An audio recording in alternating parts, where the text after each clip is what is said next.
This is a lot of books, and not even all the books. Oh my goodness. Hello everybody and welcome to a brand new video. I cannot for the life of me believe that we are already nearly halfway through the year. I mean, that is insane to me. That is insane. Got this idea from Sarah Crowley, the icon herself, the ultimate book bestie. Told her questions and we're going to go through. We're going to do like a mid-year reading wrap up and I'm going to share my favourite reads. And I've got some bookish questions we're going to answer, which is so much fun and I can't wait. I have like the pile of the physical books here. Some of them I don't have physical copies for. Some of them aren't out yet. You'll see when we start answering the questions. I've tried to just not repeat books and try and give a new book for each category, but I've tried my best. There's some books that just deserve it, okay? Starting off with the best book I've read so far in 2024. This was easy. I haven't had very many 5 stars, but this was easy. It is none other than Redeeming Six by Chloe Walsh. This is a brick. This book genuinely affected me for weeks. I could not function for weeks because I read this book. If you have not read the Boys of Tommen series, good luck if you decide to. It is so heartbreaking and slightly traumatizing, but one of the best series ever. In my opinion, I love these books. Specifically this one. This is my favourite in the whole series. I love it. Next we've got How Many Books Have You Read This Year? I have read 70 books this year. I set myself the goal of 100 books. It will probably end up being increased, but we've read 70 books so far, which is insane. I read 151 last year, I believe, and we're well on the way to that. I told myself I wanted to be more selective and less obsessive, but the heart wants what the heart wants, and the heart wants romance books. So the best sequel that we've read this year, I've got a couple for this. I've got a couple. First of all, special mention goes to Past, Present, Future by Rachel and Solomon. This is the sequel to Today, Tonight, Tomorrow, which kind of circulated on Book Talk for a little bit. This was so good. Truly, like, I find that sometimes these standalone books that then have sequels because the standalones are so successful, the sequels are just not it. And I've got a whole video coming where I read sequels to standalone books and it includes my reading vlog of this book. I loved it. It was brilliant. I love Rachel and Solomon. I love her writing. I will read anything she writes gladly because they're always a great time. And this was a touch more emotional than Today, Tonight, Tomorrow, but the vibes were there. True Rowan and Neil vibes were there and I loved it. Honourable mention goes to Daisy Hates. Oh my good god. If you've watched my TikToks or anything, you know I didn't enjoy Magnolia Parks. This, phenomenal. Phenomenal. I cannot wait for the rest of the series. This ripped my heart out of my chest and it's still gone somewhere. I don't know, Jessica Hastings has stolen it. So truly love this. Can't wait for the rest of the series. Next we have new releases you haven't read yet but want to. I have 3 for this category. First, A Novel Love Story by Ashley Poston. I actually read The 7 Year Slip. Didn't love it as much as everyone else, but I loved her writing style. I'm very excited for this. This seems like it's going to be potentially more up my street. I know it's to do with a book club and I've heard it's very much autumnal vibes and I'm excited for this. Really excited for this. We also have The Raw Book by Sarah Adams. This came out a little while ago, I think in April. I still haven't read it. It's been on my shelf for ages. I love Sarah Adams. I love her books. I'm really excited for this. She is an author for me and I can't wait to read this. It's got a palm tree on the front. I think it's going to be my summer TBR and I can't wait to get to this. My most anticipated releases for the second half of the year. There's a couple. I feel like the majority of my anticipated releases actually came in the first half of the year, but we have a few in the second half that we're excited for. First of all, I feel like we just have to say Nothing Like the Movies by Lynn Painter. I am a Better Than the Movies stan. It is, I think, hands down my favourite YA romance book. I love Lynn Painter's writing. I've read most of her books. They're just great vibes and I cannot wait. I really hope it delivers in the same way that Past, Present, Future did, because again, it's one of those sequels to standalones that I feel like are hard to get right, but I'm excited for this. Next we have Daydream by Hannah Grace. I love Hannah Grace. I'm so excited for Henry's book in this series and the FMC is wearing a folklore cardigan in the cover. I mean, what am I realistically meant to do with that? That's just pure vibes and that just makes me truly overwhelmingly excited for this book. And also Play Along, the Windy City series by Liz Tomford. Oh my goodness, I love the Windy City series. This is coming out soon. This is coming out July, like literally maybe a couple of weeks time. No words, no words. I love this series. It's so good and I can't wait. Next category, next question. biggest surprise, love at first book by Jen McKinley. Oh my goodness. So I was scrolling through NetGalley trying to find some arcs to request, and I came across this and I was like, you know what, let's just request it, because it seemed like right up my street. Literally has the word book in the title, and I was like, this is gonna be my thing. Got around to reading it before release date, and I kind of was just like, oh, I kind of can't be bothered. I'm not in the mood for this book. Kind of just can't be bothered to read it. This was a 5-star.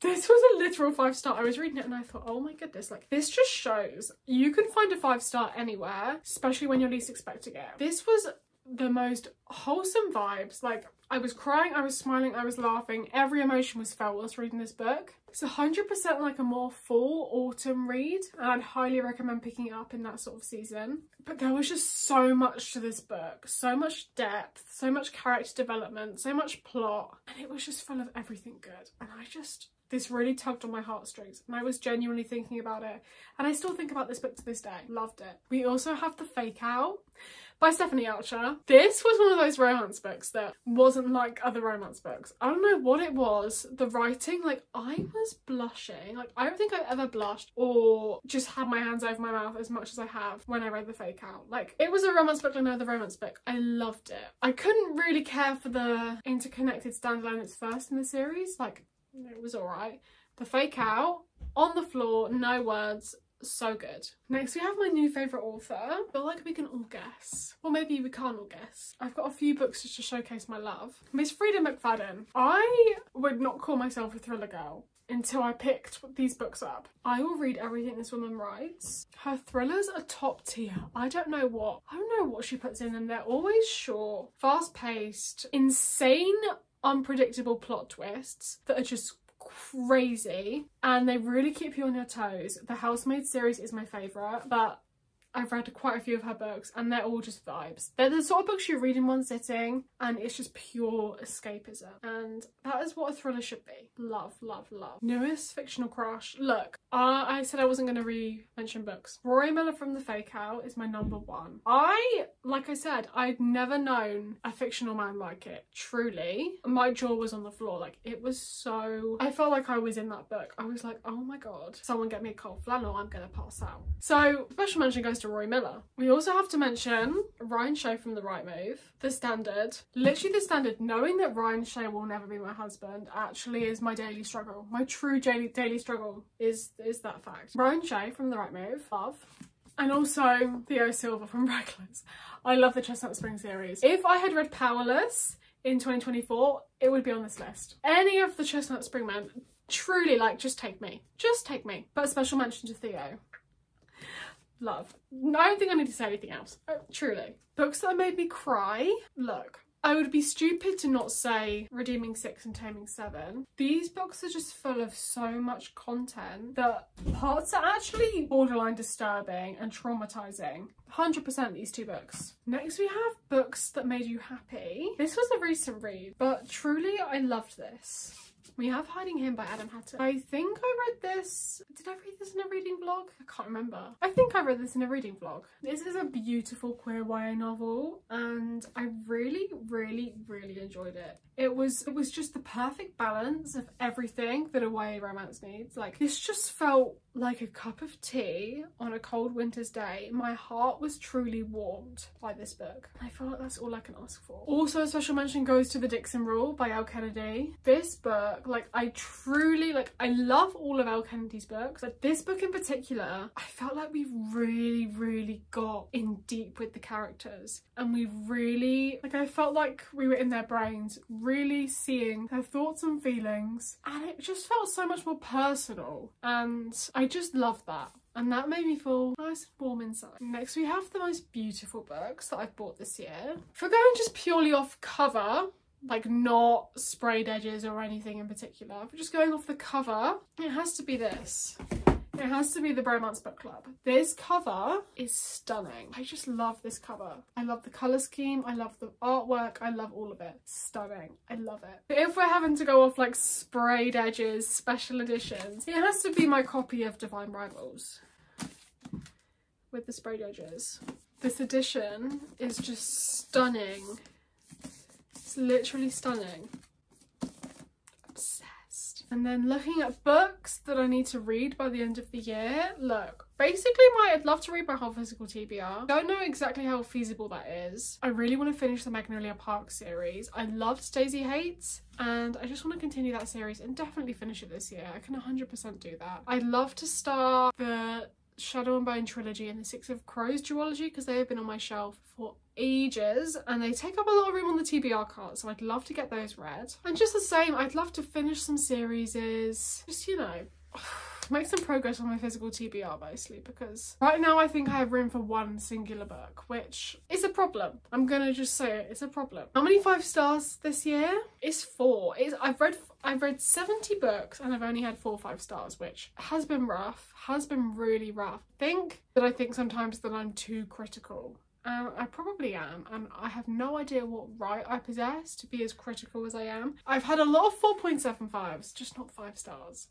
So I've had 4. Now we're looking at books we want to reread. Goes without saying, I really want to reread Happy Place. I think I've already read this twice. I think it'll be my 3rd read. And now that the UK paperback's out, I want to annotate, tab, basically pour my heart out into this copy. Love this book. It's a 6-star read for me. I also want to try and reread Aristotle and Dante because I have the sequel. I've had this for ages and I feel like I need a refresher, and I'm going to read this in my reading sequels to standalones video. So I want to reread this to read this, you know? The required research. A book you enjoyed with mixed reviews is gonna have to be The Legacy. Like, the Goodreads reviews weren't great and people were describing this as unnecessary and just boring. I can agree with where they were coming from, but I really genuinely enjoyed this. I thought it was really nice to be back in the off-campus world. I love the off-campus series, and it's like, why are you gonna say no to bonus content? Because I'm sure not. Like, I'm not. It was gratefully received and I enjoyed it. I don't know why everyone was complaining. Oops. They've all tumbled down. Last but not least, we have my 5-star predictions for the rest of the year. Look, I would be stupid if I didn't say the rest of the Magnolia Park series. I gave the first Daisy Hates 4.75 because I was like, surely the other books are going to be even better than this, and then I'm going to have nowhere to go with my rating. So super excited. I only have the next 2. I need to buy the last one, but yeah, so unbelievably excited to read the rest of these books, and I'm sure they're going to be 5 stars. There's no way they can't be a 5-star. Hopefully, fingers crossed. That is all the questions for today's video. Thank you so much for watching. Answer some of these questions in the comments. Let me know, give me some recommendations of the favourite books that you've read so far in 2024. And all I want to say is good luck to the next 6 months. Hope we have the best reading year ever, because that's all we need to fuel our souls, realistically. Thank you so much for watching. I hope you have a lovely rest of your week, and I will see you when I see you. Bye!